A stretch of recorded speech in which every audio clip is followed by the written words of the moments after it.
Ismail Radio AM 774 kHz. Bahagia bersama Al-Quran.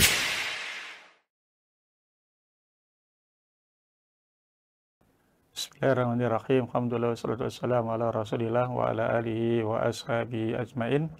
Kaum muslimin yang dimuliakan Allah Subhanahu wa ta'ala, banyak orang yang mengidam-idamkan, berharap, bercita-cita untuk mendapatkan husnul khotimah, tapi dia lupa merencanakan husnul khotimah.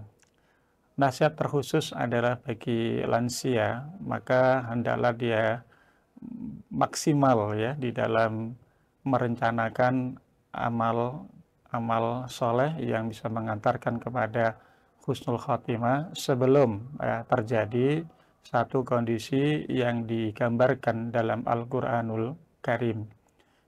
Di surat Yasin ayat ke-68 Allah Subhanahu wa taala berfirman, "Wa man nu'ammirhu nunakkishu fil khalqi afala ya'qilun." Ayat ini mengajarkan atau mengajak kita untuk berpikir, terutama orang-orang yang sudah berusia.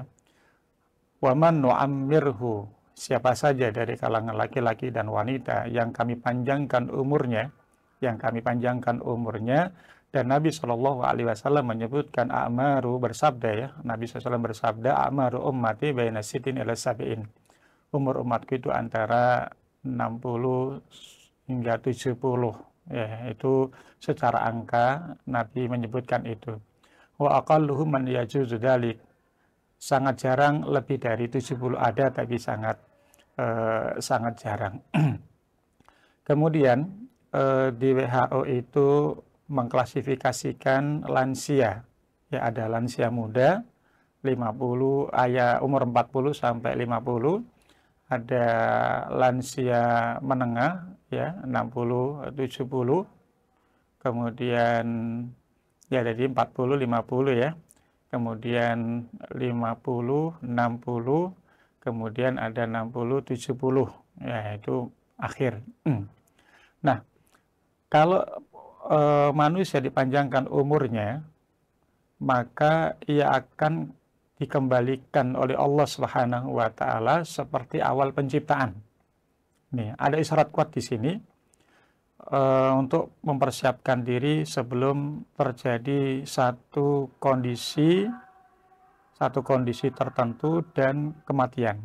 Nah, ayatnya adalah bahwa ketika Allah panjangkan umur seseorang, maka Allah akan kembalikan seperti awal penciptaan. Awal penciptaan itu adalah bayi, kondisi fisiknya lemah dan sebagainya. Kemudian dari aspek hukum, anak sebelum balik, maka baik buruknya tidak dicatat oleh Allah Subhanahu wa taala. Nah, orang yang sudah berumur akan mengalami fisik seperti fisik anak bayi.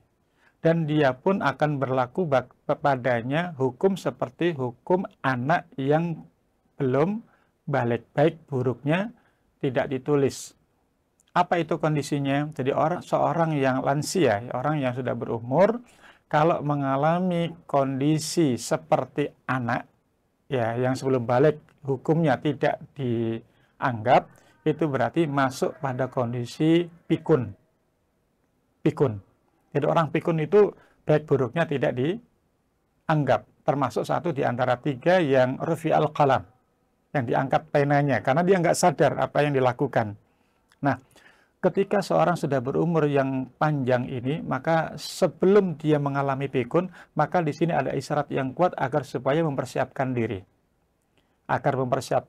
Dengan persiapan yang betul-betul, Kalau kita gambar ilustrasi sederhananya adalah umur 70 tahun itu kalau dihitung baik buruknya itu lebih banyak amal ibadahnya atau enggak? Lebih banyak sholatnya atau enggak? Lebih banyak sholat khusyuk atau enggak khusyuk? Itu perbandingannya. Nah, bagaimana cara untuk menambal keburukan, kesalahan, kekurangan di masa sebelumnya? Maka kaidah hadis Nabi adalah wa'ad bi'isayyi'atal hasanata tamhuha. Iringi keburukan, kekurangan itu, kesalahan-kesalahan itu, khilaf-khilaf itu dengan amalan amalan yang hasan, amal yang baik. Nah, sekarang bagaimana dengan sudah berumur 70 tahun lah katakan gitu, 80 tahun, 90 tahun, itu hanya tersisa waktu yang tidak lama kalau dari sisi angka. Bagaimana kita bisa menutupi itu semua? Maka yang harus kita lakukan adalah melakukan satu lompatan-lompatan amal. Ya, umur boleh 70 tahun, boleh 80 tahun, tapi kalau melakukan lompatan-lompatan amal ini, maka seakan-akan dia pernah hidup 4000 tahun. Itu satu yang menarik. Ya, satu yang menarik. Dan insya Allah amalan-amalan yang akan kita nanti amalkan ini, ya, akan bisa menutupi kesalahan-kesalahan selama 70 tahun. Insya Allah dengan izin Allah Subhanahu wa Ta'ala. Karena sebagian ulama menyebutkan ada 3 cara untuk melakukan satu lompatan amal untuk menghapus untuk menghapus, untuk menutupi kesalahan masa lalu, dan harapannya mudah-mudahan ini diterima oleh Allah Subhanahu wa Ta'ala. Yang pertama adalah langkahnya melakukan satu amal ibadah yang nilai pahalanya dilipat gandakan oleh Allah Subhanahu wa Ta'ala. Nah, ini harus kita checklist. Ya, kita harus checklist, kita harus tulis amalan-amalan yang bila sekali kita melakukannya maka nilai pahalanya dilipat gandakan oleh Allah Subhanahu wa Ta'ala. Contoh sholat berjamaah, ya, sholat berjamaah sekali dengan sholat sendiri sekali itu pahalanya berbeda, 1:25 atau 27. Maka kita yang sudah berumur jangan sampai nggak sholat berjamaah mumpung masih sehat dan belum pikun, ya. Nanti kalau pikun sholat ya nggak ada manfaatnya kan, ya. Kemudian membaca Al-Quran, satu huruf dilipat gandakan menjadi 10. Bayangkan kalau orang itu membaca 1 ayat, 2 ayat, ya, 1 halaman, 2 halaman, setengah juz, 1 juz, setiap hari kali 10, berapa huruf kali 10 itu berapa itu? Ya, mumpung belum pikun, nah sekali lagi masih ada kemampuan kekuatan, baca sebanyak-banyaknya. Kemudian yang ketiga contohnya adalah baca sholawat. Sholawat kepada Nabi Shallallahu Alaihi Wasallam, maka Allah akan bersolawat kepada kita 10 kali. Ini tip yang pertama, melakukan satu amal ibadah yang nilai pahalanya dilipat gandakan. Nanti bisa dicari lagi amalan apa yang sekiranya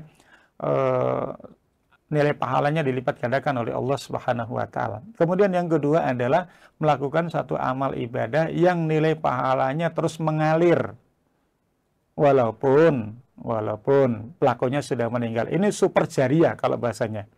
Ini amalan super jariah. Apa contohnya?